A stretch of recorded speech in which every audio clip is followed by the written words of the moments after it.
माननीय सदस्यहरू, प्रदेश सरकार र प्रदेश सरकार मार्फत सरकारवाला निकायहरूको ध्यानाकर्षण गराउनुपर्ने सार्वजनिक सरोकारका विषयहरूमा यथास्थानबाट आफ्ना भनाइ राख्न विशेष समयको व्यवस्था गरेको छु।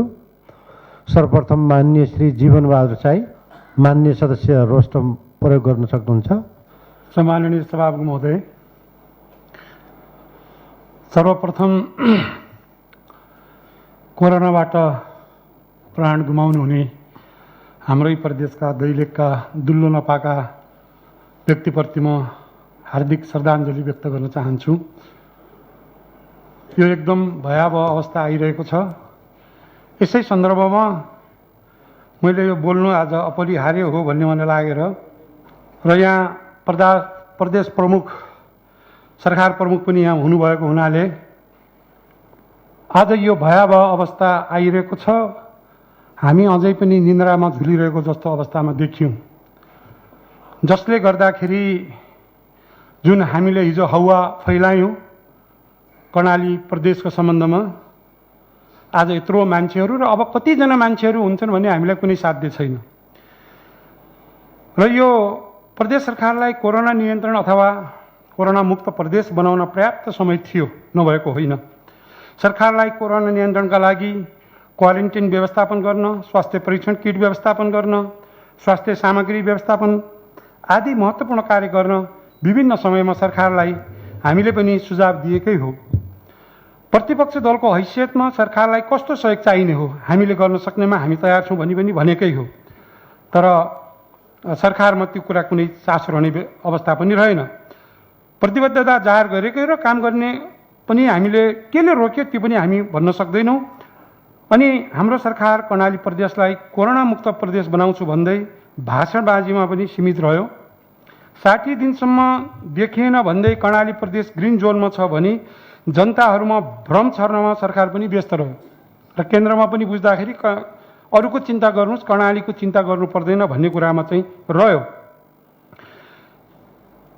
र परीक्षण गर्नतिर लाग्नुपर्नेमा परीक्षण गर्नतिर लागेन। परीक्षण नै नगरेपछि कसरी कोरोना सङ्क्रमणको तथ्याङ्क बाहिर आउँथ्यो। हाल परीक्षण सुरु गरेपछि एकजनाको मृत्यु भइसकेको छ र कोरोना सङ्क्रमितको सङ्ख्या 123 पुगिसकेको छ। प्रदेशका 4वटा जिल्लामा सङ्क्रमितको सङ्ख्या पहिचान भइसक्यो। यही अवस्थामा अन्य जिल्लाहरू अछुतो रहन्छ भन्न सकिने अवस्था चाहिँ छैन। सरकारी भाषामा हामीले विश्वास गर्ने अवस्था पनि रहेन। र यस्तो अवस्थामा कता कता सुनिँदैछ, सभासदहरू पनि हस्पिटल बनाउने आदेश दिँदै हिँडेको भेटियो। बजेट बन्दैछ, 76-77 हस्पिटलको कुनै बजेट देखिँदैन। अनि 77-78 भर्खर नीति कार्यक्रममा हामी अगाडि लागिरहेका छौँ। त्यो कहाँबाट आयो, कसरी आयो? कि त यो एउटा संस्थागत ढङ्गले जाने कुरामा चाहिँ जानु पर्थ्यो। यी कुराहरू पनि देखियो। सम्माननीय सभामुख महोदय, अब म सरकारमा रहनुभएका आदरणीय नेताज्यूहरूलाई, सम्माननीय मुख्यमन्त्रीज्यूलाई, मन्त्रीज्यूहरूलाई, सभामुखज्यू मार्फत म केही प्रश्नहरू गर्न चाहन्छु। तपाईँहरूले जीवनमा राजनीति गर्नुभयो र कम्युनिजमको परिभाषा दिनुभयो, समाजवाद हामी सबैको लागि गर्छौँ भनेर अनेक कुराहरू गर्नुभयो।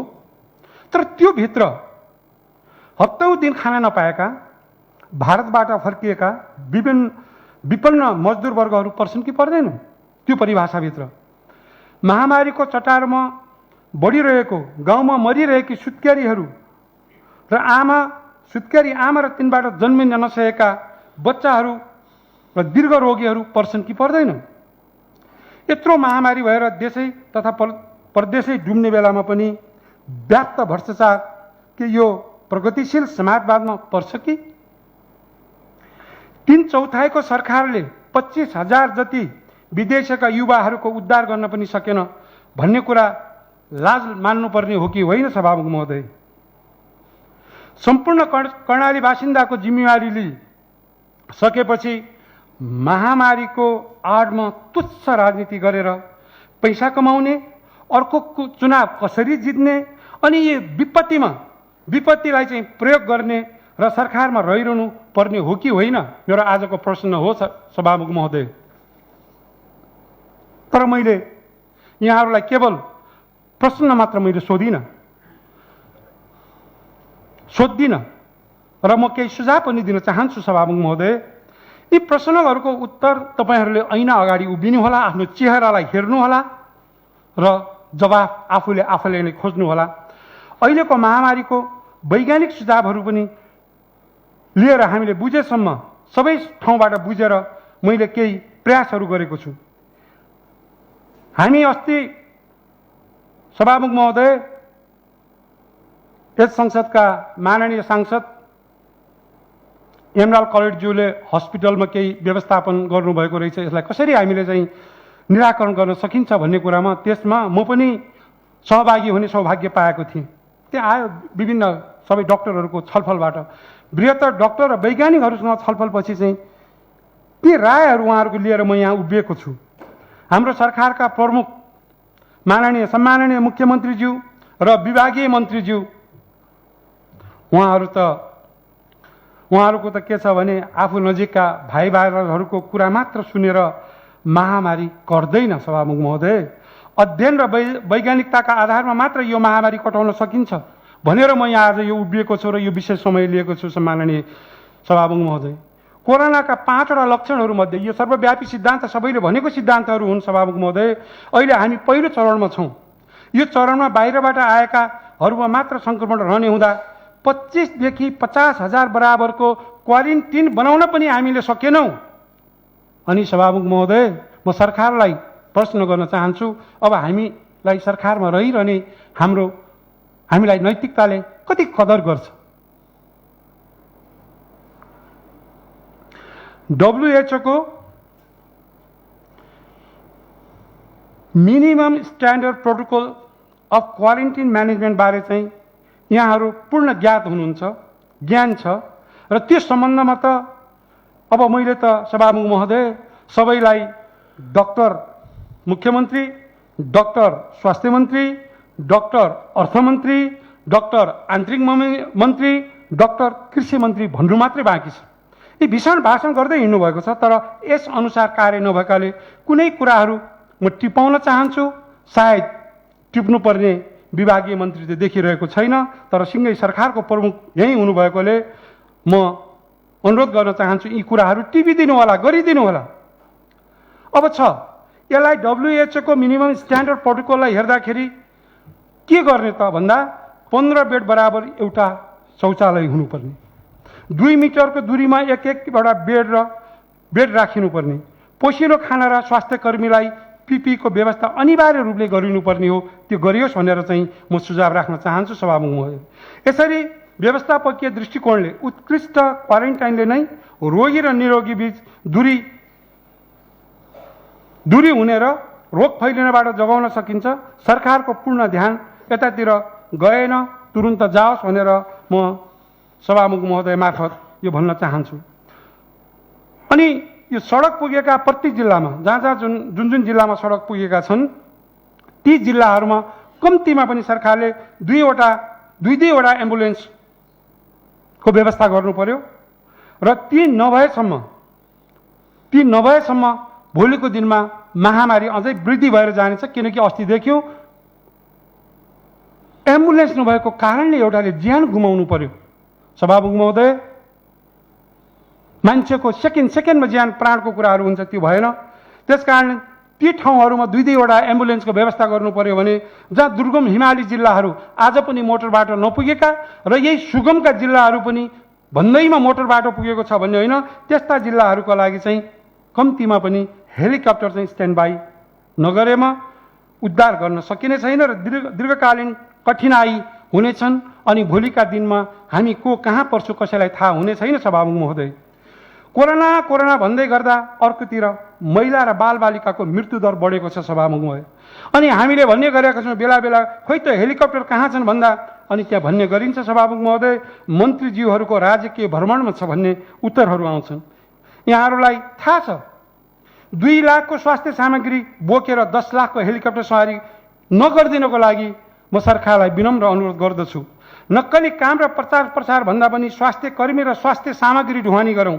तथा मानवीय उद्धारमा हेलीको प्रयोग बढीभन्दा बढी भएको कर्णालीवासीलाई चाहिँ अनुभूति होस् भन्ने म चाहन्छु सभामुख महोदय। राजनीतिक चतुर्याइको अध्ययनभन्दा कोरोनाको मेडिकल अध्ययन बढी गरियोस् भनेर चाहिँ म सभामुख महोदय मार्फत सरकारको म ध्यान आकर्षण गर्न चाहन्छु। र अहिले अध्ययनले भन्छ 100मा 3 जनालाई आइसियु चाहिन्छ, आइसियु बेड चाहिन्छ। हामी कहाँ धेरैभन्दा धेरै भयो भने 20वटा बेडभन्दा बढी नभएको चाहिँ बुझ्नमा आएको छ। र यस्तो एकातिर यस्तो अवस्था छ भने अर्कोतर्फ हामी अनावश्यक हेलिकप्टर प्रयोग गर्दा, सामग्री खरिदमा हुने अनियमितता रोक्न सक्दा यसको अवस्था के भएको छ। यदि हामीले त्यो रोक्न सक्यौँ भने हेलिकप्टर खर्च लिएर अनियमितताबाट बचेको रकमले 100वटा बेड आइसियु बन्छन् र सच्चा नेपाली र सरकारमा भएर सोच्ने बेला आएको छ। होइन भने सभामुख महोदय ती दिन अब आउन धेरै टाढा छैनन्। अब मैले एउटा कुरो हामी कहाँनिर चुक्यौँ त? कहिल्यै पनि सरकारले दिएका सुझावमा यहाँनिर यो भइरहेको छ भन्ने कुरा पनि हामीले जुन प्रयास गर्यौँ त्यो रहेन। जुन सरकारले गर्नुपर्ने दायित्वमा पनि सरकार रहेन। एउटा जवाबमा आउँदाखेरि पनि एउटा मुखिया खरदारले जस्तो त्यो स्तरमा हामीले जुन गर्यौँ त्यसले पक्कै पनि प्रदेशको समृद्धिको लागि अथवा सुखी कर्णाली र सुखारी कर्णालीको नारालाई अगाडि बढाउँदैन, बरु दुखी कर्णाली र दुखारी कर्णालीवासीको कुराहरू अगाडि जान्छन्। मैले के भन्छु भने तथ्याङ्कले के अरे अनुमानित तथ्याङ्कले भनेको थियो। हामी कहिले कहिले यो अहिले यो सामाजिक सञ्जाल भनेको यति खतरनाक चिज छ जुनमा हामीले बुद्धि पुर्याउने भने जथाभावी राखेर हामीलाई राम्रो गर्दैन सभामुख महोदय। हामीले अन्दाज के गरेनौँ भने कम्तीमा पनि कर्णालीका चाहिँ 1 लाख जना भारतमा गएका मान्छेहरू आउँछन् भन्ने हामीले परिकल्पना गर्न सकेनौँ। हामीले अन्दाज गऱ्यौँ 80,000 जति बाहिर छन् र यहाँ आयो भने 10, 15, 20 हजार आउलान्। तर ठिकै छ, ल 80,000मा 10, 15 हजार आउलान् भन्ने हाम्रो एजम्सन थियो भने तापनि तिनका लागि पनि क्वारेन्टाइनको व्यवस्था गर्न सकेनौँ। तिनको लागि पनि हामीले आरटिटीको व्यवस्था गर्न सकेनौँ। तिनको लागि पनि हामीले पिसिआरको व्यवस्था गर्न सकेनौँ। र हामी यस्तो अवस्थामा आयौँ कि सुरुमा गरिन् हामीले त्यो चेक जाँचै नगर्दाखेरि त्यो मान्छे के भयो भन्ने अवस्थामा पनि छैन। आज मैले त्यो भनिरहनु पर्दैन सभामुख महोदय। आज सबैको हातमा मोबाइल छ। हाम्रै जिल्ला दैलेखको एउटा क्वारेन्टाइन देख्नु भएको छ। त्यो भैँसी गोठ हो या हामीहरूको पहिला भन्ने छाउ गोठ हो या अहिले आएर जाडोमा अलिकति राम्रो गाउँतिर चाहिँ कुकुरहरूलाई पनि राख्ने एउटा खोर बनाइन्छ। त्यो खोर हो के खोर हो त्यसमा चाहिँ अहिले मानिसहरूलाई राख्ने अवस्था चाहिँ आइरहेको छ सभामुख महोदय। त्यस कारणले म भन्न चाहन्छु प्रदेशमा हाल भारतबाट आएका बासिन्दाहरूमा नै सङ्क्रमण बढी देखिएको छ।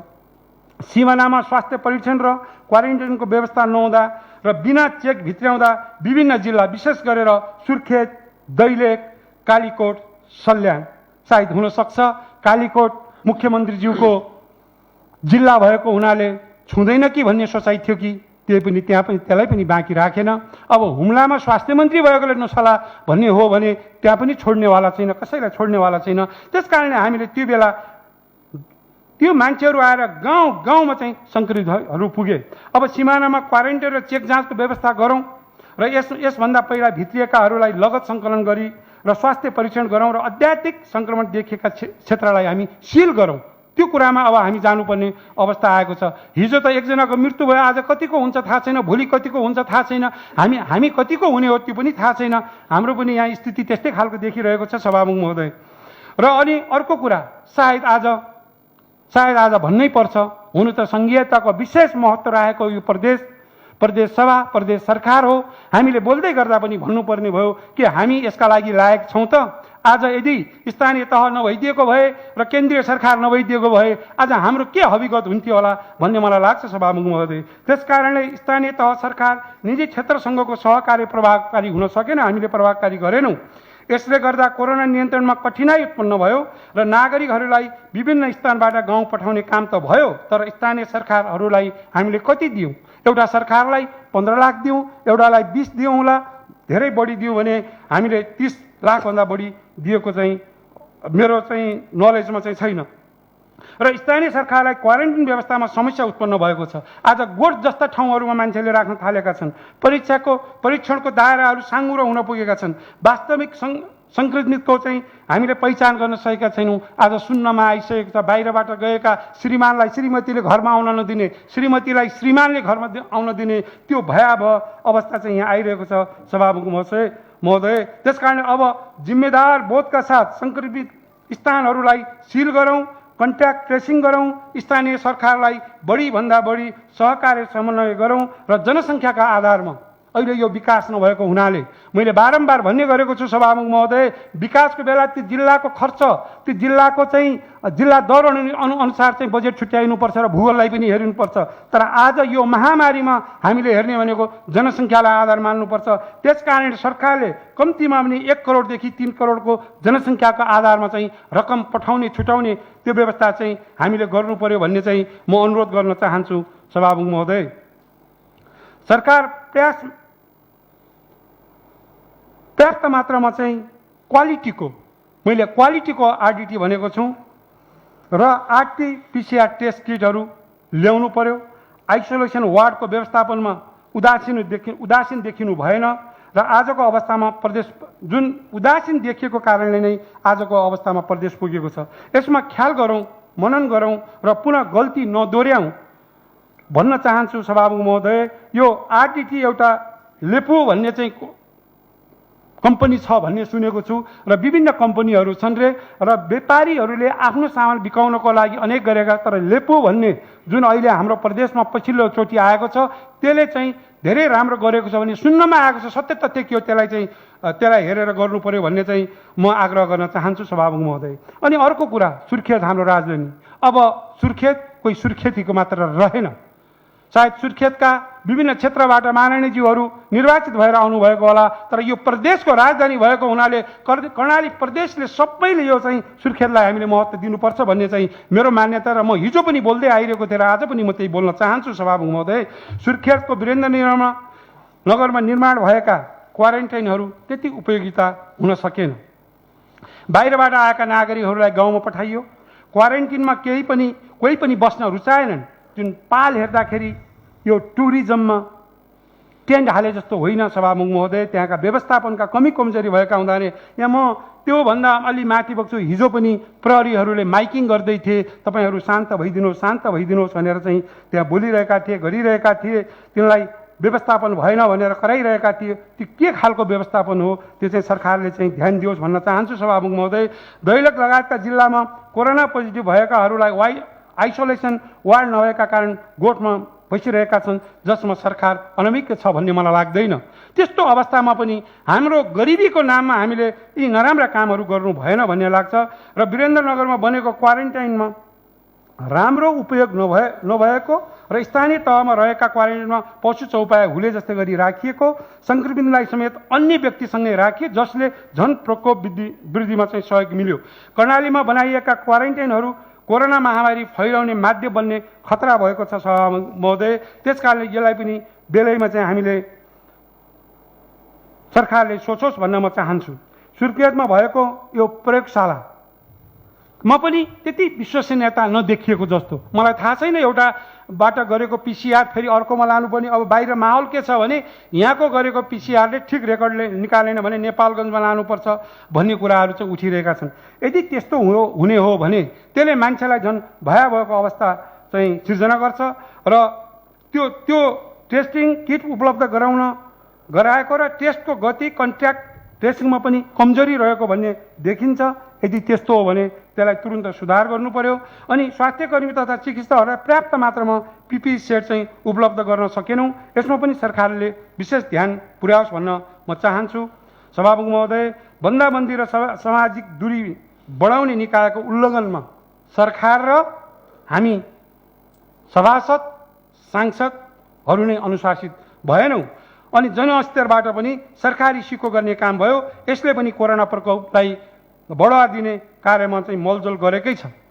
यो कुरा देखिरहेको छ। अब हामीले पनि सोचिरहेका छौँ, यसलाई नर्मल ढङ्गले लगिरहेका छौँ र वास्तवमा म सभामुख महोदय म आग्रह गर्न चाहन्छु, हामीले यो सदन चलिरहँदासम्म हामीले पनि सुर्खेत छोड्न मिल्दैन। हामीहरू पनि सुर्खेतमा बस्नुपर्छ। आज कसलाई के हुन्छ, भोलि को ढल्ने हो कसैलाई थाहा छैन। हामीले त्यो सहज ढङ्गले यसलाई नलगाउँ, किनकि कोरोनाका विशेषज्ञहरू यहाँ कोही पनि छैनन्। संसारका मैयौँ भन्ने विशेषज्ञहरूले पत्ता लगाउन सकेका छैनन्। कहिले रुगा खोकी हुन्छ, कहिले टाउको दुख्छ, कहिले हिँड्दा हिँड्दै ढाल्ने चाहिँ यो अवस्था आएको छ, कहिले ओठ सुक्छ, कहिले मुख सुक्छ। त्यो अवस्थामा चाहिँ म चाहिँ आग्रह गर्न चाहन्छु सभामुख महोदय। अनि यो सरकारले गर्यो, मेडिकल मार्चका नाममा कुनै पालिकामा प्रदेश सरकारले दक्ष स्वास्थ्य कर्मीको व्यवस्था गर्यो, जहाँ गरिएका स्थानमा पनि हाल सङ्क्रमण देखियो, तर उपयुक्त स्थानको छनौट भएन भन्ने मलाई लाग्यो सभामुख महोदय। अनि प्रदेशबाट नखटाइएका पालिकाहरूमा र उनीहरूलाई के भने, प्रदेश सरकारको जिम्मेवारी होइन, उनीहरूलाई के भन्यो भने त्यो त तिम्रो काम हो, हामी डक्टर पठायौँ भने पनि गाउँपालिकाले तिमीले व्यवस्थापन गर, टिएडिए देऊ, खाना बस्न देऊ। आज गाउँपालिकाको अवस्था के छ? हामीलाई प्रदेशमा यत्रो ठुलो बजेट हुँदाखेरि त हामीले केही गर्न सकेका छैनौँ भने स्थानीय तहको 12-15 करोड भएको ठाउँमा के हुन सक्छ? त्यसकारण मेडिकल टोलीको सम्पूर्ण खर्च बेहोर्नुपर्ने भन्ने जस्ता कुराहरूले पनि त्यो राम्रो गरेन। त्यस्तो खालको विवेक कमसेकम सरकारले गर्नु हुँदैन भन्ने मलाई लाग्छ सभामुख महोदय। राहत उद्धारका कार्यमा सरकारी बजेटलाई आफ्नो व्यक्तिगत लगानीमा गरे जस्तै गरी सरकारका पदाधिकारीहरू प्रचारबाजी गर्न तथा प्रतिस्पर्धा गर्नमा लागि परेर महाविपदमा समेत राजनीतिकरण र विभेदजन्य कार्यहरू गर्न परेको छ। जस्तै अस्तिको एउटा कुरो आयो, म फेरि दोहोऱ्याउन चाहन्छु सभामुख महोदय, दैलेखकै कुरामा थियो, सायद राजनीतिका मान्छेहरूलाई थाहा नहुन सक्छ, तर डक्टरहरूले त्यो ल्याएको त्यत्रो विवाद भयो, सायद समयमा यहाँहरूले चाहिँ ल्याउनु भयो, राम्रो गर्नुभयो। यदि आज हिजोको जस्तो घटना त्यहाँ मरेको भए त्यो अर्को इस्यु एउटा उठ्नेवाला चाहिँ अवस्था चाहिँ थियो। त्यसकारण यी कुराहरूलाई चाहिँ हामीले एकदम चासोको साथ राख्नुपर्छ भन्ने मलाई लाग्दछ सभामुख महोदय। अनि अलिकति यस्तो अवस्था भइरहेको छ, सायद फोन गर्ने मन्त्रीज्यूहरूले म भन्नु होला, मैले यो पनि उठाउन पर्ने अवस्था नै आयो। यो अवस्थामा यस्तो विषम परिस्थितिमा पनि सरकारका प्रतिनिधिहरूबाट जिल्लामा चिट र स्लिप फोनबाट कर्मचारीलाई प्रभाव पारी एकै व्यक्तिबाट खोलिएका फर्ममा फरक फरक शीर्षकमा अनुदान दिए अप्राकृतिक व्यक्ति र आफू र नजिकका कार्यकर्तालाई पोस्ने काम भएको छ सभामुख महोदय। यसको पनि छानबिन होस् भन्न म चाहन्छु। र अर्को यो डिपिआरको कुराहरू आइरहेको छन् सभामुख महोदय, बारम्बार डिपिआरको कुराहरू आए। डिपिआर भनेको के हो? डिपिआर बनाउँदाखेरि त्यसमा संलग्न को हुन्छन्, त्यसमा मैले जानेको मेरो सानो बुद्धिले के भन्छ भने इन्जिनियर अथवा टेक्निसियनहरूको टोली त हुने नै भयो सभामुख महोदय। त्यसपछि इन्भाइरोमेन्टलिस्ट हुन्छ, जियोलोजिस्ट हुन्छ, सोसियोलोजिस्ट हुन्छ, इकोनोमिक्स हुन्छ। ती टोलीले गरेको डिटेल प्रोजेक्ट रिपोर्टलाई डिपिआर भनिन्छ। एउटा सब ओभरसियरलाई राख्ने, सब ओभरसियरको नाममा चाहिँ अनि त्यसलाई नाप्ने, अनि त्यसलाई डिपिआर भन्ने, अनि त्यसपछि त्यस 1 किलोमिटर बाटोलाई 70-80 हजार 1 लाखसम्म छुट्याउने यस्तो कहाँबाट आयो? म आज एउटा हुम्लाको उदाहरण दिन चाहन्छु सभामुख महोदय।